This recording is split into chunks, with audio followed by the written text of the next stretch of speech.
I'm a trans pregnant man and I do exist, so no matter what anyone says. The new cover of Glamour has a man on it who is pregnant. You're not fooling anybody. Like, we can obviously see. I didn't think that would even work together, but it is 2023. How do you tell your partner? We were both just doing that back and forth constantly of like, oh my God, you're a pregnant man. Logan is living proof that biological women can get pregnant, as hundreds of biological women do. No matter what anyone says. This is precisely where this movement loses everyone with a shred of common sense. That anyone who disagrees is a hateful transphobe and a bigot. I feel like kids are way more accepting than adults with this sort of thing. They're more open to ideas and we're definitely taught, all this hatred. Whoever I say I am is exactly who I am, and that's like no one could ever take that away from me. This child is going to be raised around a lot of adults who are very, very confused and playing make-believe. Logan Brown is the first pregnant man. So for some of you, this is not going to be a new article. This comes from Glamour magazine in UK. I found out I was pregnant because I took a pregnancy test and I just had this really weird feeling that something wasn't right. And obviously I've been off testosterone for a while due to some health issues. That is one thing that's not discussed hardly at all, the health issues. If you're not looking at your blood work very clearly for testosterone, high hematocrit, can create lipid problems, because trans men are taking a lot, more than a TRT dose. They're taking like a bodybuilder dose to get the effects they desire, so you get some health issues. So just kind of had this really weird feeling, and I took the pregnancy test, and yeah, it was literally, when I saw them 2 lines, I was just like, what the heck? That everything just, all my manlyhood that I've tried to work hard for so long just completely felt like it was erased. It was really hard because how do you tell your partner, like, oh, I'm pregnant, but oh, I'm also your boyfriend as well. I couldn't get the words out of my mouth to say it because it's just something that you just don't say as a man. Yes, it's something that you just don't say as a man. In fact, no biological male in history has ever said the words, I am pregnant. You can fact check me on that. Find me one time a biological male has gotten pregnant. So his partner Bailey Mills uses pronouns they, them, and is known for their drag performances on TikTok. We're subject to rampant transphobia, particularly from another TikTok who repeatedly commented, men can't get pregnant, across Logan's social media accounts. According to Glamour, who reaches 15 million people, most of them women, if you are the type of person who goes onto social media and looks at a public video and types in, men can't get pregnant, It's not possible. No. if you say those words, you are a transphobe. Yeah, I'm not surprised about the hate comments at all. I would rather educate people than respond back with hateful comments. I'm not going to change my identity. We're real living people that live every day, and at the end of the day, I am a trans pregnant man and I do exist, so no matter what anyone says, I literally am living proof. This thing about men can't get pregnant, I just feel like I would not identify as anything else as soon as I found out that I'm pregnant, and it's important for me to stay real with my identity. And I am a pregnant man, I am trans. This is being talked about, so something's changing, something's happening, we're getting somewhere, at least it's being talked about. We won't stop fighting until we get there anyway. I've done TikTok videos discussing the pregnancy and being open about it, and then recently it just kind of blew up out of the blue. Another creator on Instagram who's quite well known said, men can't get pregnant, and got all of their followers to come over onto my Instagram and harass me. So basically these people were just repeating the same men can't get pregnant line without knowing my story.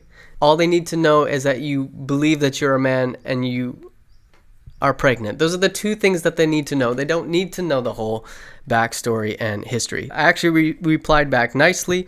I would rather educate people than respond back with hateful comments. When you post a video publicly on TikTok, you are actually inviting people to have a discussion with you. People posting a comment and saying men can't get pregnant is not someone saying, I want to kill trans people, I want to physically harm someone who's trans. When you say something is harassment, you have to be prepared to then go the next step, which is to say, what consequences are there for people who harass someone, right? Like being deplatformed. Maybe we could criminalize hate speech and all of this. And if all that was was people saying men can't get pregnant. This is why I'm making this content. It's because I want to be able to retain the freedom to be able to speak my mind. We need to be very careful that governmental policies don't actually adopt the types of standards of harassment that Logan Brown wants to accept as harassment. It's getting very close to that in Minnesota because we have a senator here, Erin May Quaid. She's talked about that if you're a professor and you misgender someone in a classroom, that you should lose your license over that also constitutes harassment and hate speech as well. You know, there was a recent case that found that it was totally fine that a professor was misgendering one of his students. We will absolutely not have it, and they are losing, and they are going to lose that fight. We're not sitting back, and you know, if we have to file a lawsuit, we will. I got on hormones through the NHS and started testosterone, and then the waiting times for chest surgery was just way too long. I ended up going private. If I didn't do that, I don't know where I would be right now. You know, to have the opportunity to go private, and they did like a shared care, but the waiting times are way too long for trans people. To be able to bring a baby up into the world in a queer relationship is like the best feeling ever. Breastfed babies have a lower risk of asthma, obesity, type 1 diabetes, and sudden infant death syndrome. If you have intentionally mutilated your breasts, why do that to yourself if having children could be a realistic consequence of the sex risk-taking behavior that you're engaging in? And who knows the results, because they were taking testosterone, what's going to happen to the child. I hope it ends well. So I think a lot of people might be pretty libertarian and fine with a small percentage of the population identifying as a different gender, as long as it doesn't then hurt anyone or trespass on free speech. One of the serious things I want to bring up about Logan Brown's stories when reading Medical News Today, the article talked about how mothers increasing testosterone levels through tablets or injections can be a risk to the life of a baby in the womb. I never heard Logan bring this up in the Glamour interview. Glamour didn't talk about it either in their article. Even though it's an accidental pregnancy, Logan doesn't share how the history of testosterone treatments could potentially end the life of this baby. So where does something cross the line? More self-awareness on this issue would have encouraged me that Logan was seriously thinking about the real responsibility of sex and being pregnant with a living being inside you that's sacred.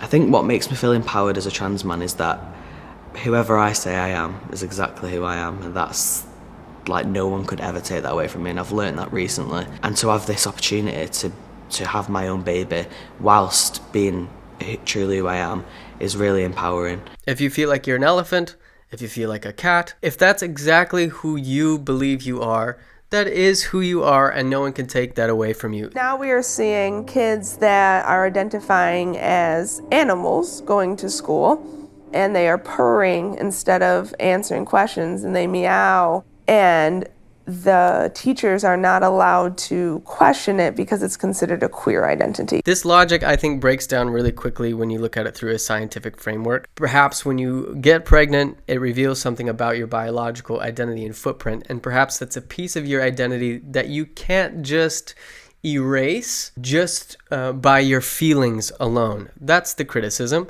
And then we recently moved houses and I had to change hospitals, and it's a much bigger hospital, and I've not had the best experience. I feel like, you know, I go in there and it's full of women, obviously, because this is a very rare thing, and I feel like everyone's just looking at me. I've been misgendered by staff, and no one's actually turned around to me and said, "Are you okay?" Like, no one said.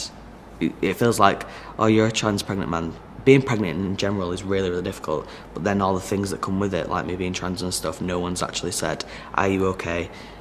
You know, would you like some mental health support," or anything like that. And I've been in there crying my eyes out. So Glamour covering these types of things is not new. I want to do a very, very quick recap here. Glamour, if you remember, was also the magazine that also celebrated Bruce Jenner, Caitlyn Jenner, as the Woman of the Year in 2015. I could not have done this without the people who have gone before me, the Laverne Cox of the world, the Janet Mox, Gina Rosaro. What I have learned about this community is what a great group of women there are out there who have worked so hard to be authentic to themselves and authentic to womanhood.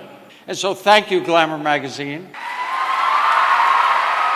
A police officer who died in 9/11 who earlier received the Woman of the Year award from Glamour, James Smith, actually sent his wife's award back to Glamour magazine and said, "I was shocked and saddened to learn that Glamour has just named Bruce Jenner Woman of the Year. Was there no woman in America or the rest of the world more deserving than this man?" Out of all the things I've done in my life, and I've done a lot, maybe this is why God put me on this earth, to tell my story, to be honest with myself about who I am. So there's two questions here that I'd like to ask you guys. Was James Smith in the right for returning this award? Was he right to be shocked and bothered by what has been happening in culture? Accolades going to biological men when they should otherwise be going to biological women? And also, what do you think about Logan Brown? Can a man be pregnant? Do you agree with Logan Brown? Let me know in the comments.